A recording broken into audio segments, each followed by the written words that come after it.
Smith Wesson PC 1911. Performance Center. Shooting freedom ammunition, 25 yards. See how it works.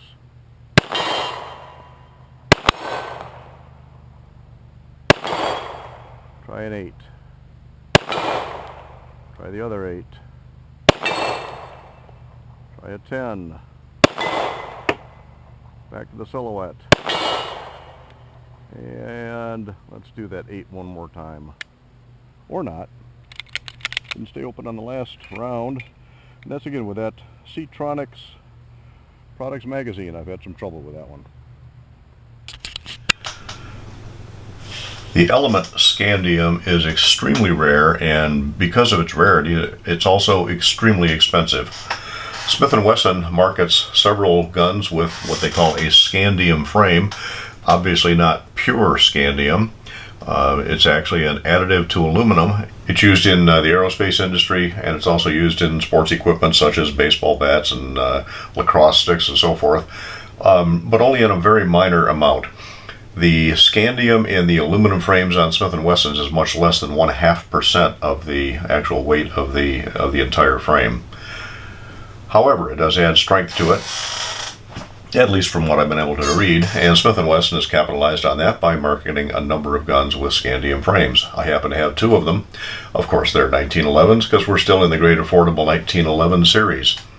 I picked both of these up used. One of them is just a Smith & Wesson S&W 1911 SC for scandium, obviously. The other is a Performance Center 1911 PC. Both have the same frames. Actually, there's a lot of similarities, but some significant differences between these 2 guns. And as long as we're talking about scandium and aluminum and weight saving and all that, let's talk about the weight. It's interesting that the empty weight on these guns, I normally don't do empty weight. You know, I do fully loaded weights, but because I wanted to see what the difference is, if any, in these guns, I did weigh them empty. The non-Performance Center one, the one with the melanite finish on the slide, so it's all black as opposed to two-tone, actually comes in at 26.6 ounces empty, whereas the scandium frame Performance Center model, again, it should be the same frame, actually comes out a little heavier at 27.2 ounces. Now, you'd think with the cuts in the slide on the Performance Center one that should actually make the gun lighter, you'd think it would be lighter, not heavier. Full weight on these is how we always measure it. That's 8 rounds of the magazine and 1 for the chamber for either gun. We're looking at 35 ounces for the non-Performance Center version and 35.7 ounces for the Performance Center version. So we're 0.7 of an ounce heavier. Well, if the slide is supposed to be lighter because of those what they call lightning cuts, then where's the weight? So we decided to dig into that, and the slide on the non-Performance Center one without the lightning cuts is 11.5 ounces, 11.3 ounces for the slide on the Performance Center one, so we shaved off 0.2 of an ounce there, but the gun's still heavier. So I got curious about the frame. The frame on the non-Performance Center one with the grips installed is 9.8 ounces, 10.7 ounces for the frame on the Performance Center one. Now again, these are identical guns, so I had to go a little farther. I pulled the grips off, and the frame without the grips for either gun is about the same. Now, a little caveat. So when I pulled the grips off of the non-Performance Center gun, 2 of the bushings came out with the screws. So that accounts for some of the difference. 8 ounces for the frame on the non-Performance Center, 8.1 on the frame for the Performance Center. And again, I attribute that 1/10 of an ounce to the bushings not being, or at least 2 of the bushings not being on the one gun. So it turns out all that weight is in the grips. The G10, well, Smith & Wesson says they're G10 wood grips. Well, they sure look like G10 to me.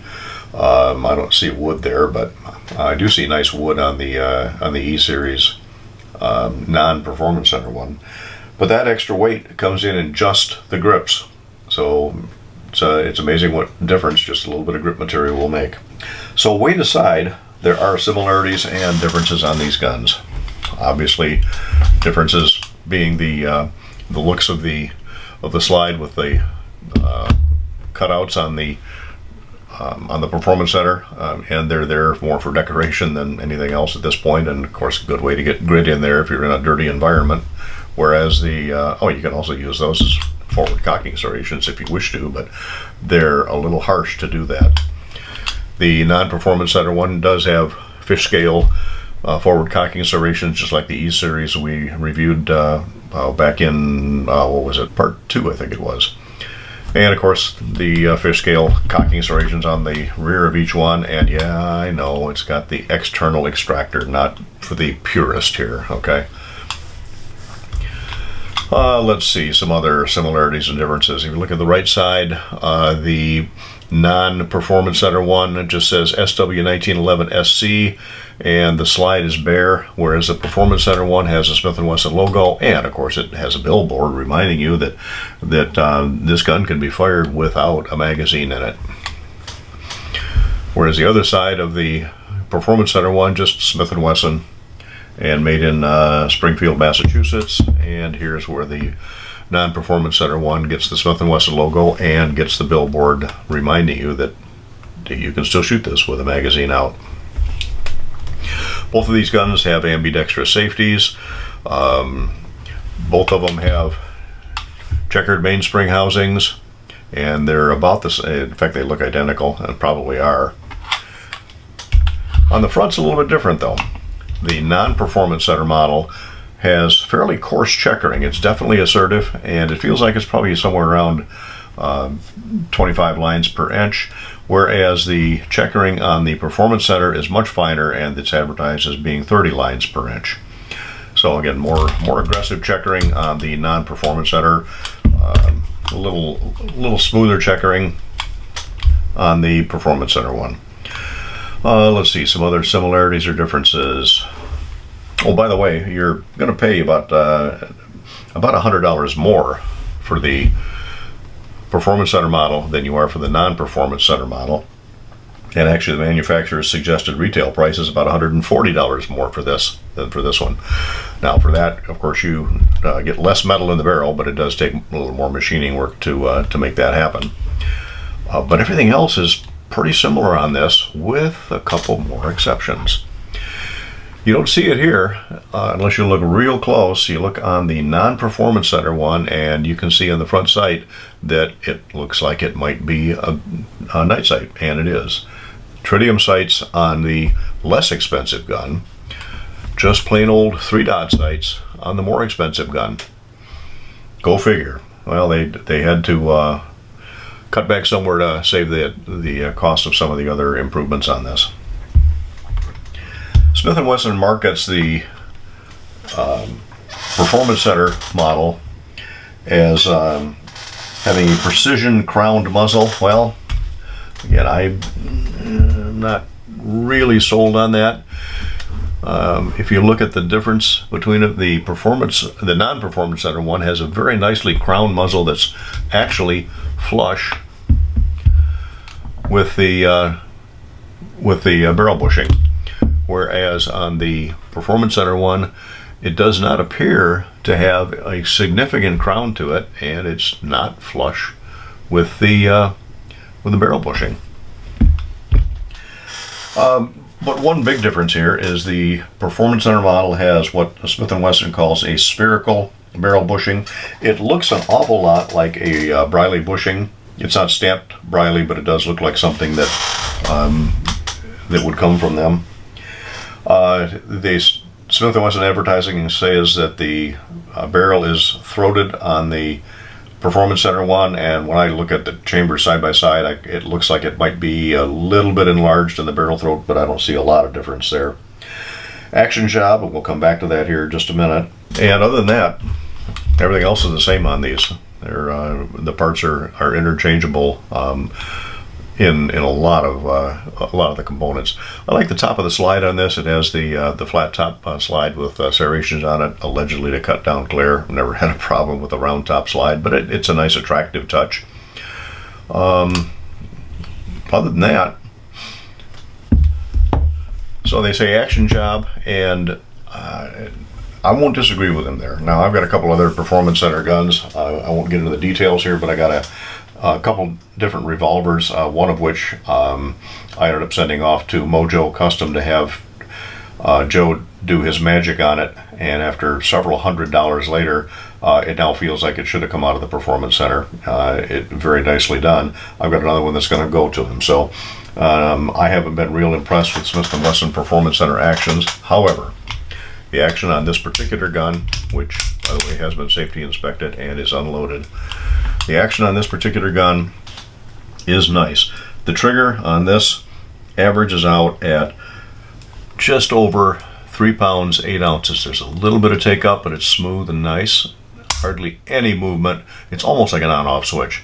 One of the better triggers on 1911s that I've had occasion to use, especially from the factory.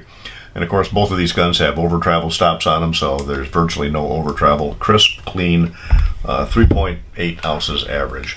Whereas the non-Performance Center one, and again, it has been safety inspected, still just a little bit of take up. You can see some wear on the side of the trigger on this one too, which means to me it's not fitted quite as well as the Performance Center one. But again, no creep, no over travel, and this one comes out at just under 4 pounds 8 ounces. So about a pound heavier in average pull than the Performance Center one. And I think that some of that makes up the difference in how that gun shoots. The Performance Center Smith & Wesson is one of the most accurate 1911s, at least at my testing distance of 15 yards, that I've had the pleasure to shoot. I'm not saying that the other one's not accurate, but I really think that the several factors on this. The Briley bushing is one, or Briley bushing. One other one is there's a little bit of play in the non-Performance Center slide here, just a little, not much. But the slide to frame fit isn't really the critical component of accuracy. It's more in the barrel to slide fit. And this one is pretty good, but I think that Briley bushing in this one, besides the fact this is you can feel it's a better it's a better slide to frame fit, but I think that bushing makes a difference and the trigger makes a difference.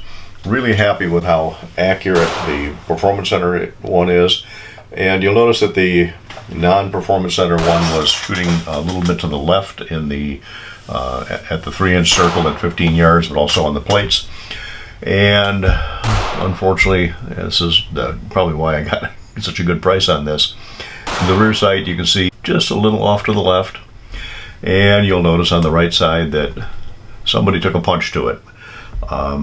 And they also have rounded off the set screw. I can't get anything in there, anything to work in there to loosen that screw to move it back over. So right now I'm living with it shooting to the left. At some point, maybe I'll find a way to loosen that set screw and adjust that sight. But they have both run flawlessly. I've had no problems feeding a variety of ammunition through them. I haven't put a lot of my Winchester XST's ammo through it. If I were to carry this on the street, that's probably what I would be putting in it at this point. I put some rounds through each, couple of magazines full, and it runs those with no problem. All the ball ammunition, not a problem at all.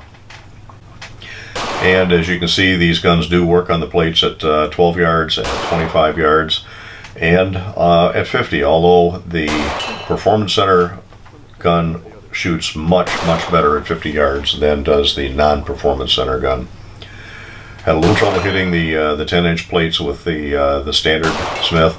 Didn't have much trouble at all with the Performance Center. So obviously the accuracy is enhanced, certainly by the bushing, by the fit, and also by that trigger being just a little bit lighter and a little bit nicer. So for the extra $140 manufacturer suggested price, or $100 when you go to the store, you don't get night sights on the Performance Center one. You do get night sights for the less expensive non-Performance Center gun, but you do get a nicer trigger, more accuracy, and of course a little extra bling and flare on the Performance Center gun. I paid a little bit more for the Performance Center gun used than I did for the other, the standard gun used. Not a lot, just a little. Got a good buy got good buys on both of the guns actually. And is there a winner on this one? Well, again, on the two samples that I have, there is a clear winner. The Performance Center wins out on this one. It's more accurate. If I want to lighten it down, I can change the grips, no big deal. If I really want night sights on here, I can put them on. Although 3-dot night sights or not night sights are still not my favorite. So if I ever were to change the sights on this, I'd probably put a set of high knee straight 8s. But for right now, they work out to 50 yards, so I'm happy. This is almost the conclusion of the 45 Commander size in the Great Affordable 1911 series. The next review coming up is actually going to be a little different from our normal format, in that we're not putting two guns of the same caliber side by side. We're going to be comparing two guns with the same manufacturer, same basic gun, except different caliber, and we're also going to be looking at guns that have red dot optics on them, something a little bit different. So we're going to be looking at a Kimber KHX that came optics ready, but I put an optic on it. That's in 45 caliber, and that's going to be the segue into the 9mm Commander size by putting that up against a Kimber Aegis Elite Pro Series that came with an optic on it, a Vortex Venom. So those will be the next videos coming up, and then we'll be moving into the 9mm Commander size in the Great Affordable 1911 series. If you like this video, we appreciate a thumbs up. If you want to be notified of upcoming videos from Riders Range, and we're trying to put out at least one a week, make sure you subscribe, hit the notifications button. Comments are always welcome on this or anything else that we've come up with so far. And any suggestions on things that you'd like to see, by all means, let us know. If you'd rather not comment in the comment section, by all means, pop an email off to us at the Riders Range website. Once again, I want to thank you for visiting Riders Range. Smith & Wesson 1911 Scandium Frame, not the Performance Center model. Let's see how this does at 12. I'll go left to right.